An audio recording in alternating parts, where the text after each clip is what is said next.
Diarmuid Ua Duibhne, also known as Diarmuid of the Love Spot, first spear of the Knights of Fianna, and a guy who unfortunately earns his E-ranked luck stat. By looking into his class, design, skill set, backstory, and characterization, how well does the Diarmuid of the Fate franchise compare to his mythical counterpart, and what grade would I give his depiction? Let's find out, shall we?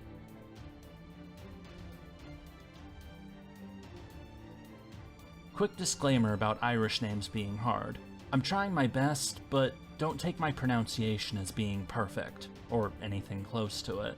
I dread doing videos on Irish characters more than just about anyone else, because mispronouncing names makes me feel stupid, made worse by the fact that the 4 counties of Ireland each pronounce things a little differently. Anyway, let's continue. Diarmuid is both a Lancer and a Saber class servant, both of which are great choices for him. In the legends, Diarmuid carries no fewer than 4 weapons, and possibly even a 5th.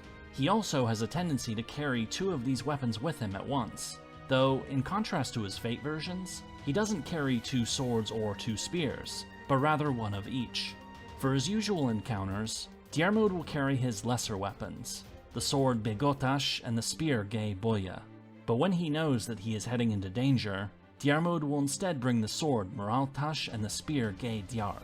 So while Diarmuid easily qualifies as both a Lancer and a Saber, he mixes up their use rather than sticking to only swords or only spears. Getting into his character design, Diarmuid is the second Lancer servant to appear in the Fate franchise, having debuted in Fate Zero. Because of that, I think, he kinda looks like Cuchulainn, the first Lancer. Sure, they're not exactly the same, but their outfits do strike me as being similar. It's like, where Cu is blue, Diarmuid is green. The fact that both of them are Irish probably does give the designers an excuse to make them look alike. It doesn't bother me, but to tell you the truth, I'm actually struggling to find things to say about Diarmuid's design. Partly this is because, as an early servant in FGO, his ascension forms aren't too different from each other, aside from the second one where he goes shirtless, obviously. The other reason is that the major things to talk about, his weapons, the love spot, those are in Diarmuid's skills in MP, so I'm going to end up talking about them later. As for his Saber version, it's notable for being very asymmetric, starting with one sword being longer than the other, but then continuing with his outfit as you move up his ascension forms, as he gets a small cape in his second ascension, and then even more fancy stuff for his third. As for why they decided to go with this approach, the only idea I have is that it relates to his weapons. Diarmuid carries 4 weapons, but 2 of them are clearly superior, Moraltash and Grainne. Since Saber Diarmuid is carrying the special sword Moraltash together with the comparatively normal betrothed, there is asymmetry with his weapons, and so it seems they decided to carry that to his outfit as well. That's just my thoughts on this. I had trouble finding commentary from the illustrators that wasn't talking about how attractive Diarmuid is, which, I mean, he is supposed to be, but it doesn't help me much when trying to figure out why they made the design choices they did. Overall, I'd say Diarmuid's design is alright, acceptable. If it feels like I don't have much to say about it, it's because I don't. There is nothing here that I think is particularly amazing or particularly bad. Moving into a skill set, we're gonna start with Lancer. Diarmuid's first skill is Mind's Eye True, a generic skill representing one's ability to observe conditions on a battlefield, and so react to avoid danger. Notably, this is the true version of the skill, one that is acquired through extensive training and experience, rather than the fake version, meant to represent an innate talent. In other words, Diarmuid is a warrior who developed his skill over time, becoming a formidable warrior thanks to his own efforts. While he did receive some very fancy weapons and guidance from very powerful people, Diarmuid himself was, well, it's confusing. Diarmuid's father's name was Don, which is also the same name as a god of the dead in Irish mythology, and some sources suggest that Diarmuid is a demigod. But it is also said that Diarmuid's father was banished from the Fianna for some unknown reason, which doesn't seem like something you can just do to a god. Or maybe it is. Fionn, the leader of the Fianna, did kill a god when he was only 10 years old. So Diarmuid's father could be Don, the god of the dead, or maybe just some other guy named Don. I'm leaning towards the latter, but I'm not sure. Anyway, let's get back on topic. Lancer Diarmuid's second skill is Love Spot, referring to the famous mark upon Diarmuid's face. Now in Fate, Diarmuid has this mole underneath his right eye, and he claims that it is something that he was born with. In the legends, however, The spot is actually on his forehead, which he then tries to hide by growing out his hair. As for the other thing, I have conflicting information. One story says that he was born with the mark, while another talks about Diarmuid meeting a lady who is a personification of youth. Then they do lewd things, and she gives him the mark. The mark itself makes Diarmuid irresistible to any woman who lays eyes upon it, and since he was already attractive and popular, well, he did make a point of growing out his hair to try to cover the spot up. So Diarmuid clearly wasn't too thrilled about having this, seeing it as more of a curse than a gift. In Fate, this love spot works in pretty much the same way, though it can be reduced by magic resistance, as seen with Saber in Fate Zero. As for FGO, the skill reduces the attack of all female enemies by up to 50% for a turn, rather than being a charm spell. In my opinion, this skill could use a buff, making it something comparable to Medusa using her eyes, though it would only work on half of Diarmuid's potential enemies. Lastly, Diarmuid's third Lancer skill is Knight's Tactics, which becomes Profusion of Tragic Love after an upgrade. Knight's Tactic is a generic-ish skill, one that he shares with Vlad Extra, but Diarmuid's version of the skill seems distinct, more about being able to ensnare his opponents through skillful tactics. This is best seen in Fate Zero, when he is able to trick Saber into getting rid of her armor during their duel, only to get herself wounded by Diarmuid's cursed spear. I guess this works. Diarmuid is an extremely skilled warrior in the legends, once having apparently killed over 3,000 enemies in a battle. But he is a Year 1 servant, so generic skills are kind of the norm. He does get this upgraded to Profusion of Tragic Love, which makes it more character specific at least. As for how, I'll get into that in the backstory section. Shifting over to a Saber skill set, Diarmuid's first skill is Mana Burst Jump, a skill we have seen many times before, but in a new variant.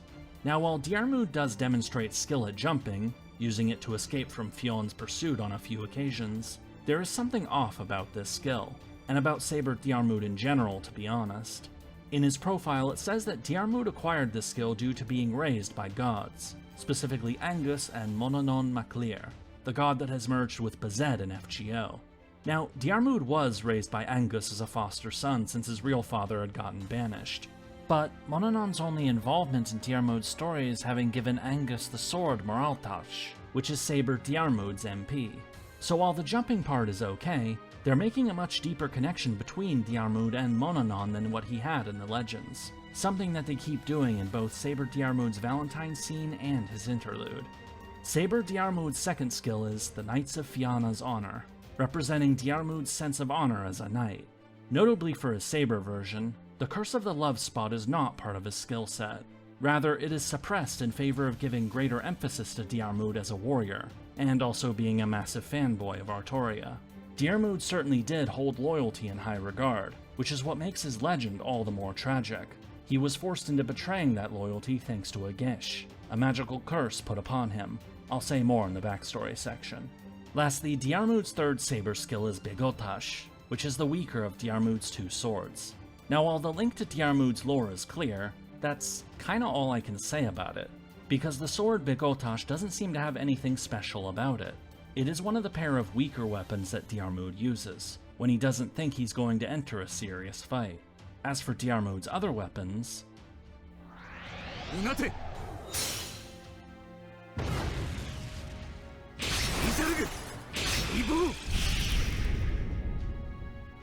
Lancer Diarmuid's noble phantasm is Gay Diarg and Gay Bulya, whereupon he dashes forward and attacks his foe with his two spears. So let's talk about these two weapons. Of the two spears, Gay Diarg is considered the better of the two. The red spear he takes for matters of life and death, whereas Gay Bulya, the yellow spear, is for less serious encounters. Notably, Gay Diarg is said to be able to inflict wounds that cannot be healed, or that will ultimately prove fatal. As for Gay Bulya, it either is just a normal spear like how Begotash is just a normal sword, or it too is a cursed spear that inflicts unhealable wounds. In Fate, however, while Gay Bulya does get the ability to inflict unhealable wounds, Gay Diarg instead becomes able to dispel magical enchantments, even to cut through Saber's armor as if it was nothing. So they gave the yellow spear the red spear's ability, and the red spear got something new that isn't part of Diarmuid's legend? No, not quite, because Diarmuid does have a weapon that can cut through any defense a foe can muster. 見定める。こ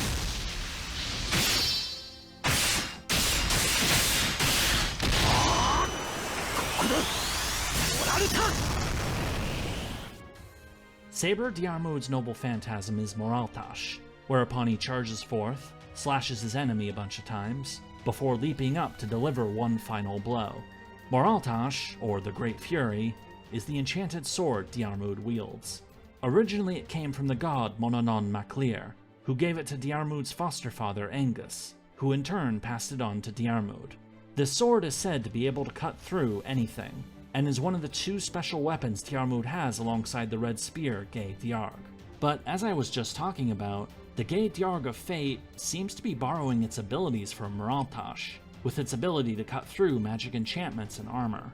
Moraltash can still do this. The MP removes defense buffs on its enemy, though only after the damage is applied. In other words, with Lancer Diarmuid, it seems like they tried to make his two spears have the special abilities that his best sword and spear had, even if that goes against the legends about him. Granted, Fate Zero came out way before FGO did, and so they probably weren't thinking about making a future Saber version of the character, but this still is a mark against Diarmuid, his Lancer version at least. Saber Diarmuid having his best sword as his MP is excellent, at least until you look at his profile and see how it says that Diarmuid received this weapon from Monanon rather than his foster father Angus. Damn it, you guys were so close to fixing your past mistake, only to add a new one. Lancer Diarmuid's craft essence is Knight's Oath, featuring Diarmuid's spear together with that of his lord, Fionn MacCool. In the CE's text, Diarmuid looks back upon his life, above all the fact that he broke his oath to his lord. It talks about how he has experienced joy with Grainne, but that just about everything else he had has been lost, his friends and his honor.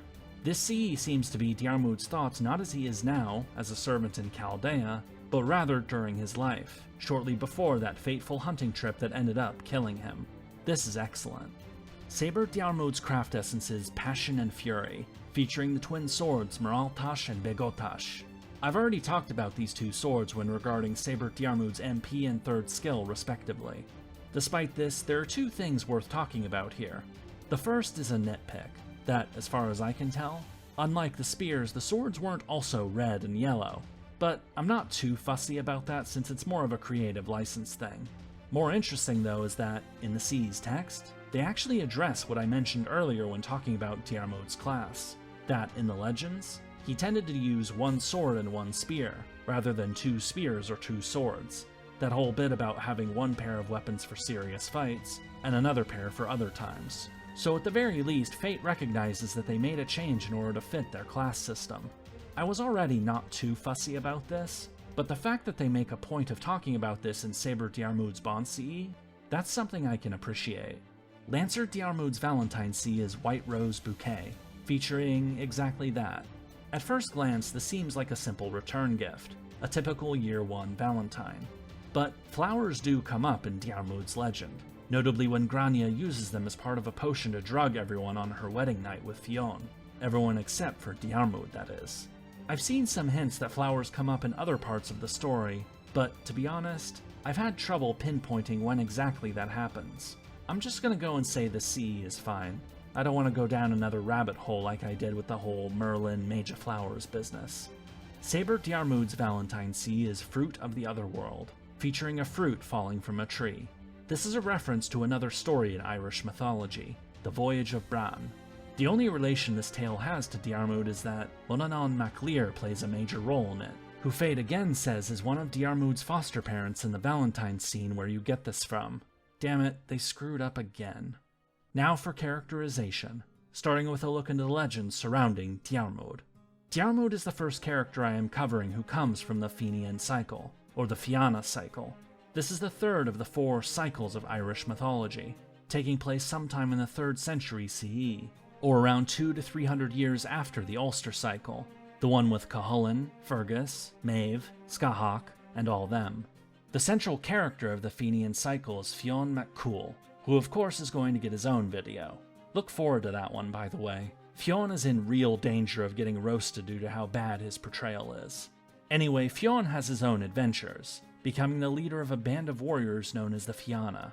Fionn was not a king himself, that was another guy named Cormac MacArt. Being the leader of the Fianna, Fionn had many powerful warriors under his command, including the subject of today's video, Diarmuid Ua Duibhne. I should note that there are different versions of Diarmuid's story, as is typical for mythology. For this section, I'm going to be summarizing the version that comes closest to the one fate chose to follow. As mentioned earlier, Diarmuid was the son of a man named Donn, whether that is the god or just the regular guy, who was kicked out of the Fianna sometime around Diarmuid's birth. Diarmuid was instead raised by Angus, a deity associated with youth, love, and poetry. Despite this arrangement, an incident involving his parents would later have fateful consequences. Diarmuid's mother had an affair with a man named Rook, who served as a steward to Fionn. They had a son together, and Diarmuid's father, well, he wasn't too happy about that. He kills the son of Rook, but Rook gets help from a druid to resurrect his son in the form of a boar, and Rook puts a gish upon this boar, that one day he would get revenge for his own murder by killing the son of Donn, by killing Diarmuid. A quick note here, a gesh, or geese, is a type of magical compulsion that requires someone to follow a specific command, either to do something or to not do something. Failure to do so inflicts great suffering, up to and including death. So Rook put a gesh upon his son to kill Diarmuid one day, which pretty much guarantees that, should he ever encounter Diarmuid, the boar has to try to kill Diarmuid, or die himself if he refuses. The gesh is something that comes up often in Irish mythology, notably in the legend of Cuchulainn. And no, the gesh placed upon this boar will not be the last gesh we encounter in Diarmuid's story. Diarmuid would grow up to become an impressive warrior, raised by his foster father Angus, and like his real father he would join the Fianna, the band of warriors led by Fionn mac Cumhaill. He would have a few small adventures here and there, battles where he displayed his great skill at combat, the encounter where he might have received a love spot, if he wasn't already born with it, and a few others. I'm skimming over this because I need to get to the main story, the one that Diarmuid is best known for, and that his fate characterization centers around. As you might have gathered, since Diarmuid's father had been kicked out of the Fianna around the time Diarmuid was born, Fionn mac Cumhaill is getting older, old enough that his grandson Oscar is now one of the Fianna. He's still the greatest living warrior in Ireland, but he is getting worried about his age catching up with him. Fionn actually has a tradition where, on his birthday, he leapt across a chasm, his logic being that if he is unable to make the jump, he will fall to his death, but that it would be better to end that way rather than slowly withering away in old age. Fionn is also lonely. His second wife had passed on years before, and he was thinking it was about time to get married again. Asking his men for advice, they suggested the daughter of High King Cormac mac Art, a woman named Grainne. After sending some envoys to ask for him, Grainne agrees, though she isn't entirely on board with it, because you see, Grainne had actually been holding out for someone, a boy she had been entranced by years before, but who she had not seen since. Grainne had refused every marriage offer she had received in the hope of marrying that boy she once knew, but it had been a while, and so she was thinking that, since this boy was probably never coming back, she might as well marry the greatest warrior in all of Ireland. At least, that was her original idea. Grainne became less enthusiastic about this when she arrived at Fionn's home, saw him for the first time, and discovered that he was old enough to be her grandfather.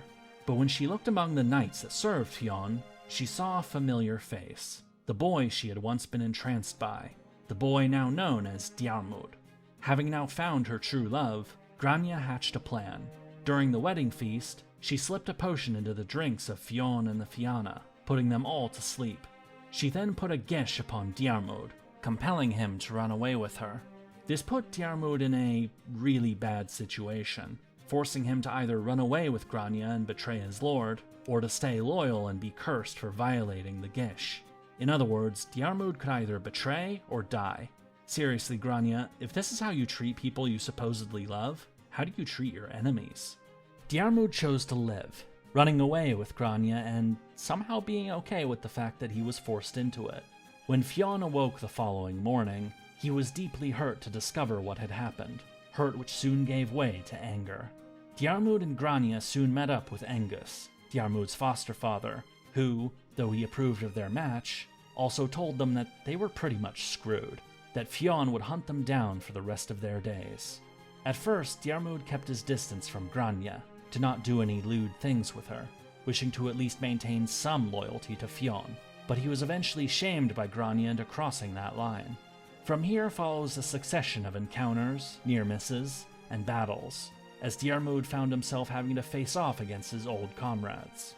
This is where his aforementioned skill at jumping came in handy, allowing him to leap over and flee the scene, at least until the next encounter. Eventually, after years of running, hiding, and somehow also finding time to have 4 sons and a daughter, an uneasy truce was negotiated to finally allow the couple to live in peace. A few years after that, after years of being isolated from everyone they had once known, Diarmuid was persuaded by Grainne to reconnect with his old comrades. After a feast where Diarmuid and Fionn rebuilt their friendship, the two went out on a hunting trip, with Diarmuid taking his lesser weapons Bigotash and Gay Boya. But during this outing, the group would come across a fearsome boar, the boar that had once been the son of Rock, the boar that was compelled to one day kill the son of Don, to kill Diarmuid. Diarmuid did manage to kill the boar, but he was gored in the process, grievously wounded. The only person among the party who could help Diarmuid with his wounds was Fionn, since anyone who drank water from Fionn's hands would be healed. Fionn went to a nearby river to get some water, but, still harboring some bitterness towards Diarmuid, he let the water run through his fingers, leaving them empty by the time he got back to Diarmuid. Fionn went a second time, but again his feelings led him to let the water escape him. Finally, after being confronted by his son and grandson, Fionn went back a third time, brought back some water, and poured it into Diarmuid's mouth. But by then, it was too late. Diarmuid was dead. The story of Diarmuid, that of a love affair with an unhappy ending, is one that we have seen before, with Tristan and Isolde, and with Lancelot and Guinevere. Indeed, Diarmuid's legend is often seen as being the inspiration for those other tales, a tale of tragic love that has been told and retold countless times in European literature, and continues to the present day. Shifting over to the Fate franchise, we first meet Diarmuid in Fate Zero, where he is the Lancer servant of Cainith el Molloy Archibald. He wasn't the servant Cainith originally planned to summon. His student Waver stole the catalyst he would have used to summon Iskandar, so he got Diarmuid as a backup.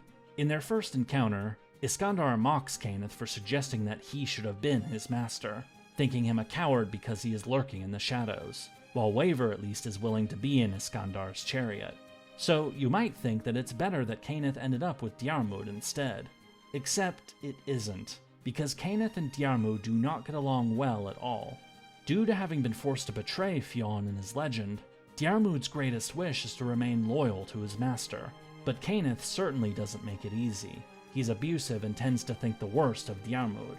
This is made worse when Cainith's fiancée Solao gets charmed by Diarmuid's love spot. At least this time, Diarmuid isn't compelled to betray Cainith.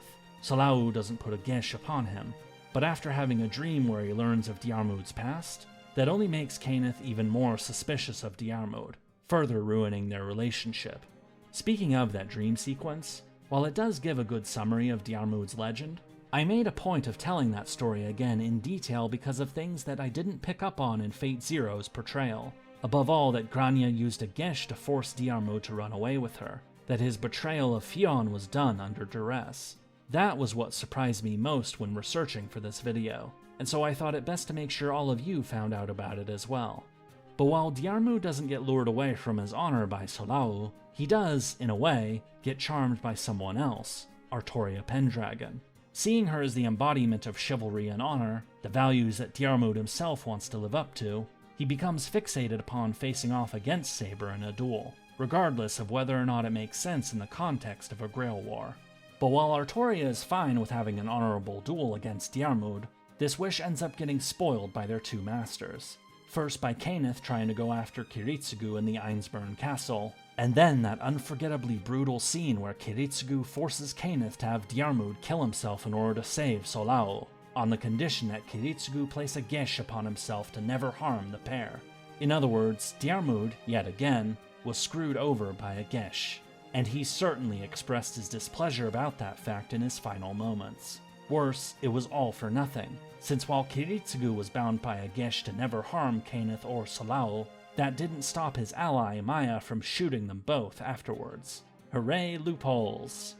Fate Zero is Diarmuid's most important appearance in the Fate franchise, and it gives us a pretty good look into his character, his motivations, and that he is cursed with horrible luck, being pretty much the prime example of the unlucky Lancer that has become a staple of the franchise. By comparison, his appearances in Fate Grand Order are relatively minor, often only serving as a familiar face to help introduce other characters. His first appearance in FGO is in Skahawk's Trial Quest, where he pops in as an ally to help Skahawk, Mash, and the protagonist, giving people a brief introduction to the character for those who weren't already familiar with him from Fate Zero. Then, in the America Singularity, he helps to introduce his lord, Fionn McCool. Now, I'm going to have a lot to say about Fionn when it's time for his video, but by comparison, Diarmuid is just kinda there, awkwardly tagging along with Fionn, getting uncomfortable with remarks about his past relationship with Grainne, and asking people to excuse Fionn's weird behaviors. They are among the first enemies you meet in America, and they aren't particularly plot important. The second time you meet them at Alcatraz, you finish them off for good. Diarmuid also plays tag-along for Fionn in the event Sparrows in Daily Report, where the pair of them serve as bodyguards to Gorodolf as you visit the new Singularity. They are also the ones who kick off the plot, since Diarmuid dives into eating all the offering food, soon followed by Fionn, which ends up putting the entire party in danger. Since Benny Enma is the central character of that event, that this event is probably Fionn's best appearance in FGO, and that both of these characters get notable appearances in Lost Belt 7, I'm going to hold off talking more about this event for now, since I'm going to talk about it more in their two videos. You can call me lazy if you like, it's totally true in this case. But the fact remains that, like Iskandar before him, Diarmuid got most of his characterization in Fate Zero, and so his appearances in Fate Grand Order are relatively minor by comparison. This is still the case for his interludes, whether that be his Lancer interlude where he faces some of his subconscious resentments towards Fionn for not saving his life, or his Saber interlude where he faces off against Avarok, a character from one of Fionn's legends that doesn't have anything to do with Diarmuid, though they pretend that it does. In fact, I'm pretty sure the story involving Avarok luring some of the Fianna to the Otherworld, who Fionn then has to go rescue, that this happened before Diarmuid was even alive, much less a member of the Fianna. Saber Diarmuid also shows up in Thraum as a warrior for the Righteous Realm, but aside from him joining the party for that early scouting mission to check out the tower that later gets used by Minamoto no Tametomo, Diarmuid's appearance in Thraum is really forgettable, especially when compared to the stars of that singularity: Charlemagne, Don Quixote, Kriemhild, Constantinos XI, and many more. At least this time, Fionn is nowhere to be found, and so we can just hang out with Diarmuid the warrior, rather than Diarmuid the apologetic servant to an eccentric lord. And now for the verdict. What grade would I give Diarmuid's depiction in Fate Grand Order in the wider Fate franchise? Well, his character design and skill set, it varies. While the fact that he carries 4 different weapons, that those weapons each have different abilities, and the love spot that causes him so much trouble are all there, the fine details about these things tend to get altered. The weapons Diarmuid uses together, the abilities of those weapons, and the location and strength of that love spot. His characterization in Fate Zero is probably the best thing about him, depicting him as a loyal, honorable knight who wants to do things right now that he has a second chance, but ends up getting his hopes crushed by his immensely bad luck and the ruthlessness of Kiritsugu. His appearances in FGO, on the other hand, have been pretty forgettable. His interactions with Fionn, the lord he unwillingly betrayed, they do work for him, but it hurts him to be associated with Fionn's deeply flawed portrayal. Diarmuid does better without Fionn, but then he often ends up getting overshadowed by other, newer characters. If I might make a suggestion, I'd say that the writers should shelve Diarmuid until they can find a really good moment to bring him out again, a story that gives him something real to work with, preferably something actually related to his legend. Because at the moment, it feels like for everything they get right about Diarmuid, they also get something wrong, resulting in a promising but flawed character that struggles to remain relevant. And so for a final grade, I am going to give Diarmuid, the first spear of the Fianna, a C-. If you would like to learn more about a character who, by contrast, is blessed with extremely good luck, check out my video on Astolfo here. Also, please like, subscribe, and come check out the streams during the weekend sometime. Currently a crazy romp through the American West in Red Dead Redemption 1. Until next time.